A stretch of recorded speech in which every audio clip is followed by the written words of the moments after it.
million people. President Bush orders 28,000 American troops to Somalia as that starving nation awaits help. Here at home, more people are working. The unemployment rate is dropping. And on America Close-Up, Asia's latest export, gang violence. This is NBC Nightly News with Tom Brokaw. Tonight, sitting in for Tom is Jane Pauley. Good evening. President Bush today ordered military forces into famine-ravaged Somalia, calling it Operation Restore Hope. Under United Nations auspices and American command, it will be the largest humanitarian mission in U.S. history. To bring us up to date on these fast-moving events, we have NBC's Jim Miklaszewski at the White House, Fred Francis at the Pentagon. Jim, there's no doubt the United States is the leading player in all this. No doubt at all, Jane. In fact, President Bush said today that only the U.S. has the kind of power and reach to pull off a humanitarian effort of this scope. They will perform this. In an Oval Office address, Bush made it clear he felt the U.S. had to take the lead and must act now to relieve the suffering in Somalia. He described it as a mission of mercy backed by military might. And let me be very clear. Our mission is humanitarian, but we will not tolerate armed gangs ripping off their own people, condemning them to death by starvation. Bush warned that U.S. troops would use force to protect themselves and the Somali people. The outlaw elements in Somalia must understand this is serious business. We will accomplish our mission. Bush said U.S. troops would not stay one day longer than necessary. He had hoped they'd be out and replaced by UN peacekeepers by January 20th. But in a meeting with congressional leaders, the military said it could take at least 2 to 3 months. Nevertheless, support was nearly unanimous. Here we're talking about hundreds of thousands of lives that are at risk. I think the president's decision is the right one. But some remain opposed, concerned that the terms for withdrawal remain unclear. I think it's a mistake to have U.S. troops involved in it. And the terms of the engagement are not clearly spelled out, and I think that's a mistake. Bush sent a top Pentagon general to Little Rock to brief Bill Clinton on the military operation. In a written statement, Clinton said he supports the decision and praised Bush's leadership. Some Clinton aides had worried that Bush was dumping Somalia into Clinton's lap. But today, Clinton's spokesman said this is a humanitarian issue, not a political one. Absolutely, it's an important decision, and we fully support it. There is, in fact, little opposition to this humanitarian effort. But officials here know that if the operation in Somalia turns sour, so will their support. Jane?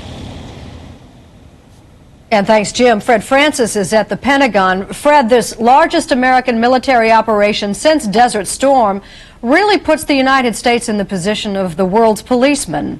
Very correct, Jane. The grim Christmas mission of giving and helping begins next Tuesday morning for U.S. servicemen and women, and it will continue for several months, well into the next administration. The president called it God's work, attacking the famine, flies, and desert heat, and attacking outlaws if challenged. It's going to be dangerous work. Today, the Pentagon ordered the carrier Ranger to the Somali coast, waving a very big stick.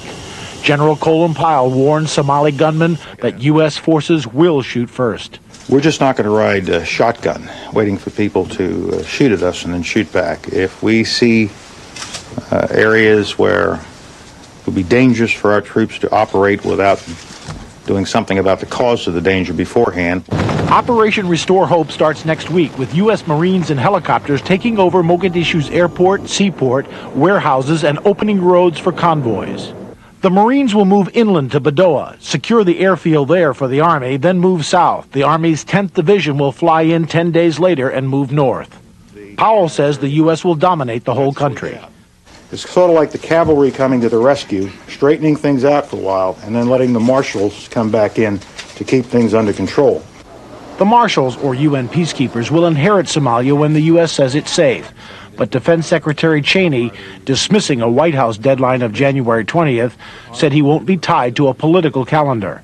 We don't want to be bound by an artificial deadline that is unrelated to circumstances that our troops face on the ground in Somalia. The best guess is a spring departure. Cheney added he'll keep the Marines off the coast for a while, even after the UN takes over.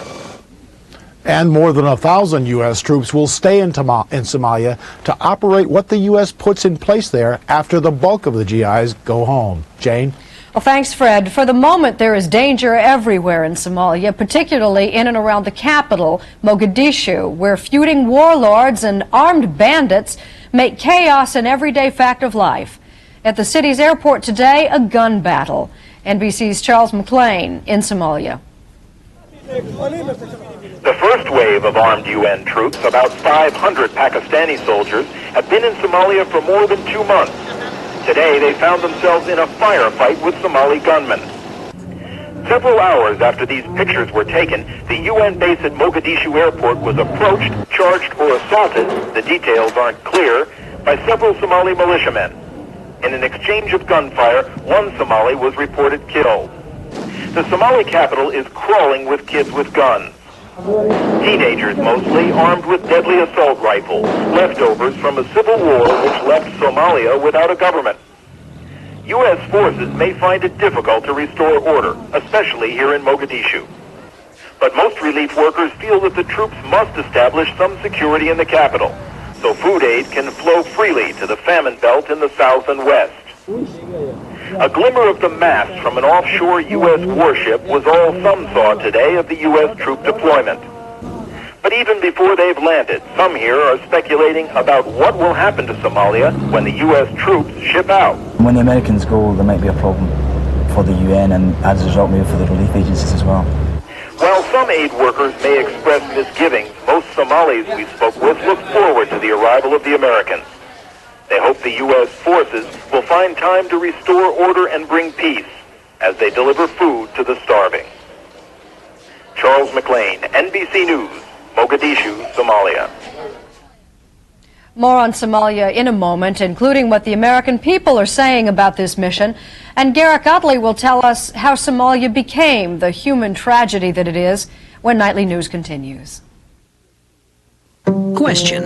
Which of these two instant coffees looks darker? This one is definitely darker. This one. The one on the right's darker. Is darker better? What do you think? Dark, rich, what's not to like? What kind is it? Decaffeinated Folgers Crystals. I like it. Tastes rich. That'll get me going. It's made with mountain-grown beans, fresh brewed, then crystallized. Want to know what the other coffee is? Excuse me? Try decaffeinated Folgers Crystals. So dark and rich, shouldn't you switch? Norelco says don't shave your legs, baby them. With Norelco's incredibly close, comfortable shave that leaves you baby smooth, baby soft. Norelco Lady Shave Razors, dry or wet, we make close comfortable. After examining, testing, it's a fact. You can buy new Preparation H Hydrocortisone Cream with the maximum strength available without a prescription to relieve problem itch. New Preparation H Hydrocortisone Cream. Prescription strength without a prescription. For most of us, Somalia has been a single image, the desperate face of starvation.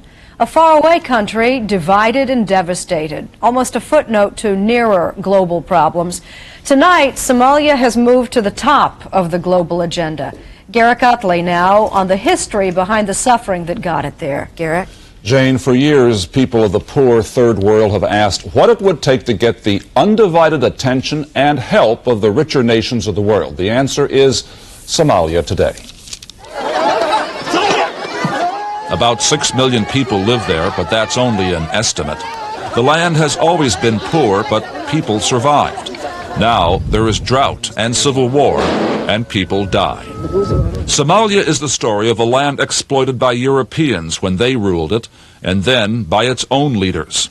Independence in 1960 led to democracy, briefly, which ended with dictatorship when Siad Barre seized power in 1969. He played both sides in the Cold War, first inviting the Soviets in to use Somalia's strategically important military bases and ports. Later, he switched sides, and in the late 1970s began receiving large amounts of American aid. But when the Cold War ended in 1989, Somalia was no longer important to the United States. In January of last year, Siad Barre was overthrown by rebel forces. But the two new rebel leaders began fighting among themselves. Mohammed Ali Mahdi says he is the president. Mohammed Ali Aidid, the military commander of the rebel forces, claims he is the rightful leader of the country. There is no ethnic or religious reason for their conflict. Somalis are all Muslims. The two warlords belong to the same tribal clan. The fighting is over power. The result is that there is no government, no law or order, only the power of the guns in the hands of undisciplined soldiers. And each side uses its guns to steal international relief food, to buy more guns. It is more than a vicious circle. It is anarchy. And Somalia is not the only place in Africa that faces famine caused by drought and war. There is also the southern Sudan, and there is Mozambique. But right now, it is Somalia that's getting our attention. Jane? Thanks, Garrick. On Voice of the People tonight, Americans talk about the military effort now underway to help Somalia. NBC's national correspondent Bob Kerr listened as people spoke of caution, concern, and support.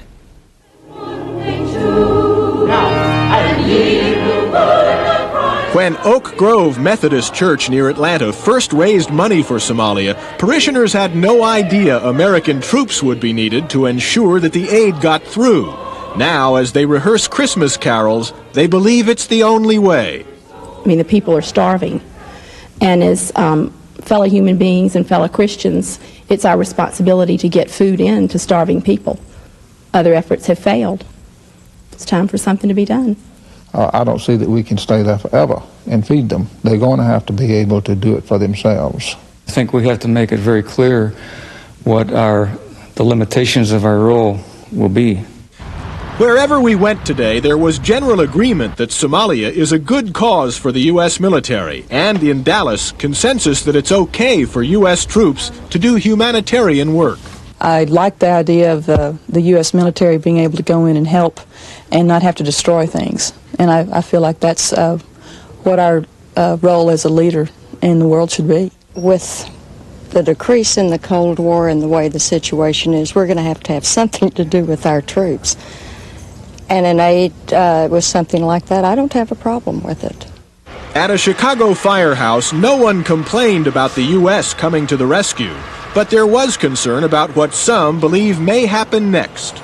I'm sure that they have already made the decision to send the troops to Bosnia, so they have to send them to Somalia in order to justify the Bosnia action. Those we interviewed in Los Angeles agree with most others we met across the country that Bosnia is more dangerous and different, a place to stay out of. Where do we go and where don't we? There seems to always be a crisis, and we want to help out countries when we can, but we have problems at home too. But when you have starving children, I don't think anybody believes that anybody should starve to death. And there was this recurring theme. And I think it's unfortunate that the neighboring countries in Africa can't come in and give support to Somalia, and that the UN, the United States, has to go in and take initiative. Yet wherever we found Americans today, with the holidays approaching, they seemed happy to have a chance to be their brother's keeper. Bob Kerr, NBC News. Tom Brokaw is in Somalia tonight and will be reporting from there this weekend and on Nightly News on Monday. The Buick LeSabre, Family Circle Magazine's Domestic Family Car of the Year. LeSabre won by finishing first in important family categories like value, comfort, dealer satisfaction, performance, safety, style, and of course, dependability. Buick LeSabre. It is a welcome addition to the American family. Sears early opening sale tomorrow, Saturday, 8 to 10 a.m. Save 10% on all regular priced appliances and electronics. Plus, knock an extra 10% off regular and sale merchandise in all other departments. Tomorrow, Saturday, 8 to 10 a.m. at Sears. What do you smell? I can't smell anything. My nose is clogged. Yeah. For fast relief, try Dristan 12-hour nasal spray. Now smell. It's an orange. Dristan nasal spray just works incredibly fast. Dristan, the face of relief today. The Remington microscreen shaves as close as a blade or your money back. 2 flexible screens let you shave whiskers below skin level. It's quick, smooth, comfortable. A great value. The Remington microscreen. Sure, plums are wonderful, but did you know ounce for ounce you get more vitamins and minerals after plums become prunes? Sweet, delicious California prunes. Find out how good they really are. America Close Up tonight, the new face of organized crime. Asians, mostly law-abiding, are immigrating to America in great numbers. A small but violent criminal element among them includes gang members from Hong Kong, the sort that sparked a fatal shootout there just this week. It's a growing threat to American law enforcement. NBC's Brad Willis begins his report in Oakland, California. Extortions, murders, whatever they can make money on, they will do. In Oakland, cops already swimming in a sea of crime are facing a new enemy. Gambling, prostitution, and lots of heroin. Going high-tech to battle a new wave of violence and murder. They recruit mostly young guys to do the dirty works. This time, flooding in from halfway around the world. These folks are well armed. They're much better armed than any of us. From New York to California, deadly Asian gangs are on the rise. And a sophisticated breed of Asian gangster is beginning to consolidate and take charge of this multi-billion-dollar criminal enterprise. They want to take over the community. They want to run this town. They want to own it. They are Chinese triads, headquartered here in Hong Kong. Secret societies more than 2,000 years old. Today they're run by master criminals involved in virtually every aspect of Hong Kong life. If you don't pay, then they will beat you up. Maybe they burn your property. According to criminologist Dr. Wing Lo, triads have 80 to 100,000 members in Hong Kong alone, extorting everyone from street-side food vendors to top-notch filmmakers. How much money are we talking about? Oh, Billions of dollars. Billions of dollars, yeah. Money that buys power that the triads have used to infiltrate even Hong Kong's law enforcement and government. So internationally, what kind of a threat are they? Oh, very dangerous, Of course, they're very dangerous. Hong Kong triads have become so rich, so powerful, so sophisticated, they're now networking around the world, going international in a big way. Their favorite port of call is the USA. They operate almost invisibly in American Chinatowns. The local people they shake down are just too terrified to speak out. Their language, customs, and secret codes make triads next to impossible for law enforcement to penetrate. Convicted triad member Johnny Kahn recently testified on Capitol Hill about smuggling millions of dollars worth of heroin into the U.S. and using Asian street gangs to kill those who crossed him. I was later told that they chopped Lau's head off and threw him into the river outside of Bangkok. U.S. officials fear that triads are now branching out from Chinatowns, expanding their heroin trade, and much more. Extortion, gun smuggling, illegal gambling, prostitution, alien smuggling, and money laundering are but a few of the other activities that are not only damaging America's Asian communities, but are also beginning to seriously impact the general population of many major American cities.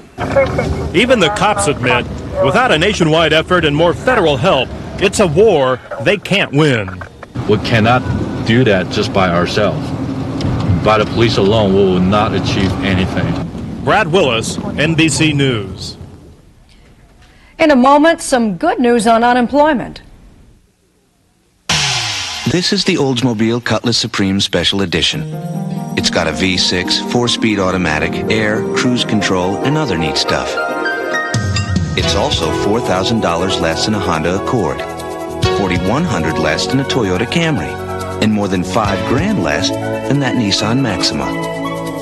The Cutlass Supreme Special Edition. It's your choice.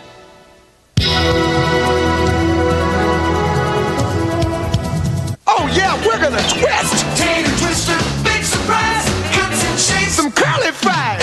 Presto Tater Twister Electric Curly Cutter. Money-saving curly cuts from fresh vegetables. Spiral cuts too. Thrifty, easy fun. Tater Twister! From Presto. This man's incredibly close, comfortable shave comes from the Norelco razor. But to see how he got it, we must go back to when he began shaving. Not just above the skin, but below it. Here, our lift and cut system lifts the hair so when it's cut, it can drop below skin level without the blades touching your face. Try it, and you'll keep going back. Back to Norelco for a perfect shave. Norelco, we make close comfortable. Hi, can we see your Christmas tree? My tree? We heard about your tree. I heard about I want to see that tree. Mister, can I watch your tree? Watch? The tree, yeah. Wow, a turd. Bring your Christmas tree to life with Noma Ornimotion, the little motors that turn ornaments into crowd pleasers. May I see your tree? Noma Ornimotion motors, available at Osco stores. Sweet, succulent, sun-sweet, pleasantly pitted prunes. Sweet, sun-sweet, succulent. Sweet, succulent, sun-sweet, pleasantly pitted prunes. They are so much easier to eat.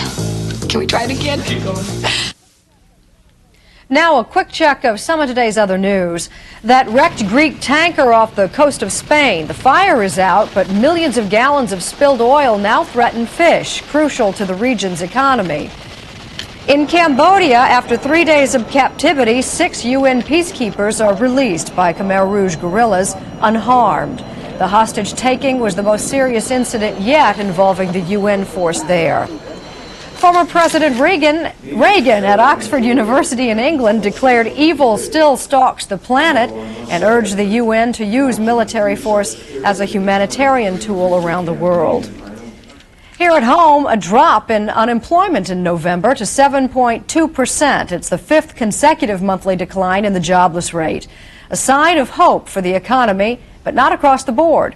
NBC's chief financial correspondent is Mike Jensen. Slowly and steadily, the jobs are coming back. 105,000 more people at work in November, on top of 34,000 more in October and 12,000 more in September. I think right now the economy is finally on the right track. I think it's finally moving ahead at a fairly steady pace. So the overall unemployment rate of 7.2% probably will keep on falling. Good news. But a look inside the statistics is not so good. The unemployment rate for blacks is almost twice the overall rate. How long have you been out of work? I've been unemployed for about 3 years, and I've been constantly putting applications, about 25 applications a week. For Hispanics, the jobless rate is still rising, and the rate for black teenagers is astronomical, 41% unemployed. There also are big regional differences. In California, unemployment was up in November, from 9.8% to 10.1%. Massachusetts was up from 8.4% to 9%. This economic recovery is both slow and selective because big companies like General Motors are still closing plants and laying people off. It's one of those things where you're saying it can never happen to you, and it just did. So it was still kind of in shock right now. The new hiring is predominantly in service-type jobs, which often pay less than factory work. Also hiring small companies, 5 or 10 or 20 people at a time. That doesn't make the headlines like the big layoffs do, but it's the reason the job market is growing. That growth is expected to continue, but slowly, no big boom. Companies will stay lean and mean, and there'll be a lot of competition for the jobs that do open up. Mike Jensen, NBC News, New York. On Wall Street today, stocks closed higher in heavy trading.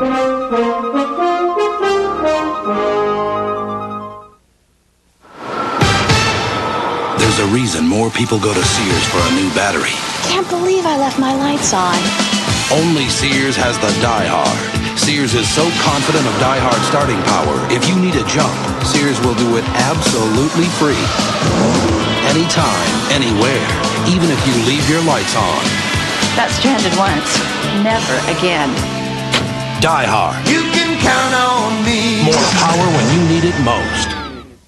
Why Centrum Silver? Because you're over 50 and you're just hitting your stride. Centrum Silver vitamins. Because the latest scientific research about changing nutritional needs after 50 is built in. Centrum Silver. It's a great time to be silver.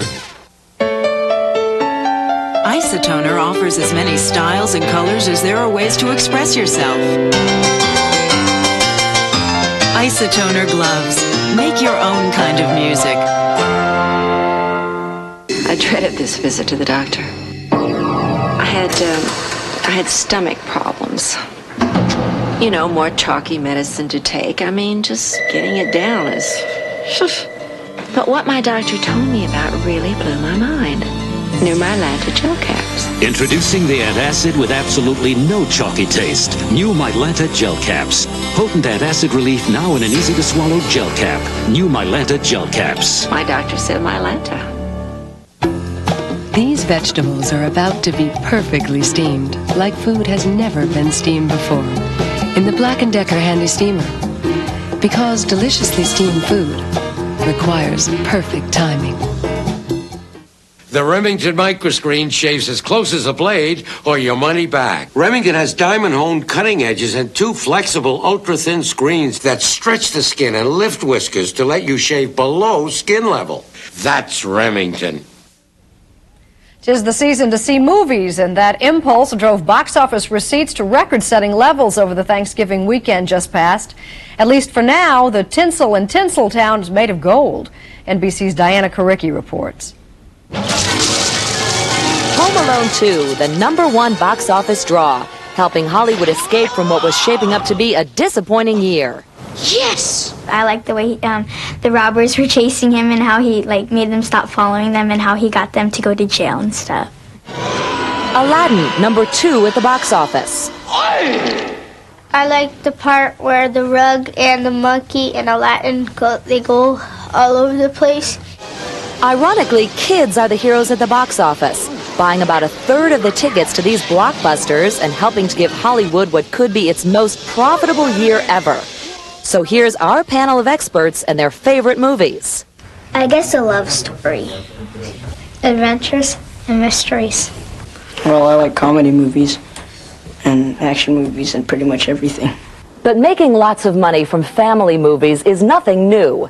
As a group, PG-rated movies are much more successful than movies rated R. An industry group found that of the movies that made at least $20 million since the mid-'80s, 41% of them were rated PG, and only 27% were rated R. Jeffrey Katzenberg is chairman of Disney Studios, which makes more family movies than any other studio. Classics like Snow White, Little Mermaid, and Aladdin. I can sit there with my 9-year-old children, and they can get as much pleasure out of this movie as me or my parents. Kids' movies also do well in video sales. Parents happily buy these movies because kids will watch them over and over again, despite the occasional criticism. I don't like kissing. And what perfect movie is our panel of experts looking for next? Maybe something kind of like Aladdin, something like kind of Beauty and the Beast and Little Mermaid all put together. Okay, Hollywood. Got that? Diana Karicki, NBC News, Hollywood. That's Nightly News for this Friday. I'm Jane Pauley. Tom Brokaw will be reporting from Somalia this weekend with Garrett Utley here in New York. I'll see you Monday. Good night. From the director of Action Jackson, the producer of Love, Lies, and Murder, the author of Pale Rider, comes a motion picture experience. It's different, it's exciting, says TV Guide. Explosive, says Chicago Sun-Times. It delivers a full load of action, inspired by a father's search for his son's killer. Stacy Keach, Revenge on the Highway, NBC Sunday. Think your job's tough? This woman helps determine whether jailed rapists are ready for release. But what happens when she's wrong? Dateline NBC, tonight.